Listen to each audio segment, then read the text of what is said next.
नमस्कार, मैं हूं प्रेम शर्मा और आप देख रहे हैं डीएनएस न्यूज नेटवर्क। राजस्थान में छात्र संघ चुनाव बैन मामले पर आज राजस्थान हाईकोर्ट की महत्वपूर्ण सुनवाई हुई और अदालत ने अपना फैसला रिजर्व कर लिया है। लेकिन सुनवाई के दौरान कोर्ट की टिप्पणियों ने सरकार और यूनिवर्सिटी प्रशासन पर कई गंभीर सवाल खड़े कर दिए हैं। जस्टिस समीर जैन की अदालत में जयराव और अन्य याचिकाओं पर सुनवाई पूरी हुई। कोर्ट ने मौखिक टिप्पणी में कहा, राजस्थान यूनिवर्सिटी इस समय अर्श से फर्श का सफर तय कर रही है। कोर्ट ने पूछा कि जब लोकसभा और विधानसभा चुनाव होते हैं तब यूनिवर्सिटी अपनी बिल्डिंग सरकार को 2 महीने के लिए दे देती है, तो क्या उस दौरान छात्रों की पढ़ाई प्रभावित नहीं होती? लेकिन जब सत्र कैलेंडर की बात आती है तो उसे समय पर लागू नहीं किया जाता।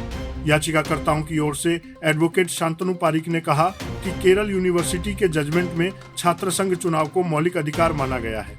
साथ ही सुप्रीम कोर्ट द्वारा बनाई गई लिंगदोह कमेटी की सिफारिशें कहती हैं कि सत्र शुरू होने 6 से 8 हफ्तों के भीतर चुनाव कराना जरूरी है। पारिक का दावा है कि सरकार संवैधानिक प्रावधानों को लागू कराने में फेल हुई है और छात्र नेता यूनिवर्सिटी प्रशासन व छात्रों के बीच एक महत्वपूर्ण सेतु होते हैं।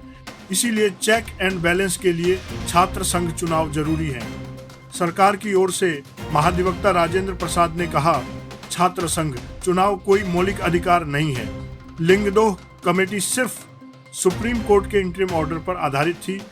वह मामला अब लंबित नहीं है, इसलिए उसकी सिफारिशें आज लागू नहीं होती।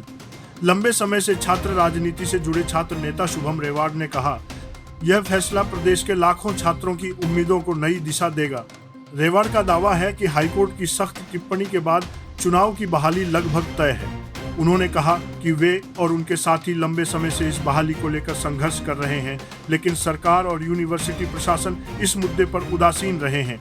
शुभम रेवाड़ ने कहा, अब जब हाईकोर्ट ने मामला रिजर्व कर दिया है, हमें पूरा भरोसा है कि छात्र संघ चुनाव बहाल होंगे।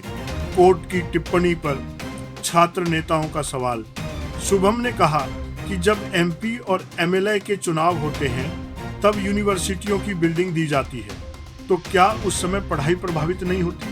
उन्होंने इसे सरकार के उस तर्क पर सीधा प्रहार बताया जिसमें कहा गया था कि छात्र संघ चुनाव पढ़ाई को प्रभावित करते हैं। रेवाड़ ने एक और बड़ा सवाल उठाया, अगर चुनाव नहीं कराने से पढ़ाई प्रभावित नहीं करनी है तो सरकार हर साल छात्रों से चुनाव शुल्क क्यों वसूल रही है?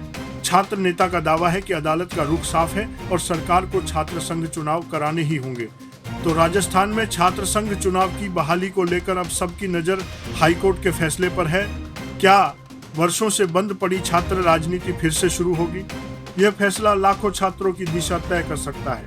अगर आपको यह खबर जानकारीपूर्ण लगी हो तो वीडियो को लाइक और कमेंट जरूर करें और ऐसे ही अपडेट्स के लिए डीएनएस न्यूज नेटवर्क को सब्सक्राइब करना बिल्कुल ना भूलें। मैं हूं प्रेम शर्मा। देखते रहिए डीएनएस न्यूज नेटवर्क। धन्यवाद।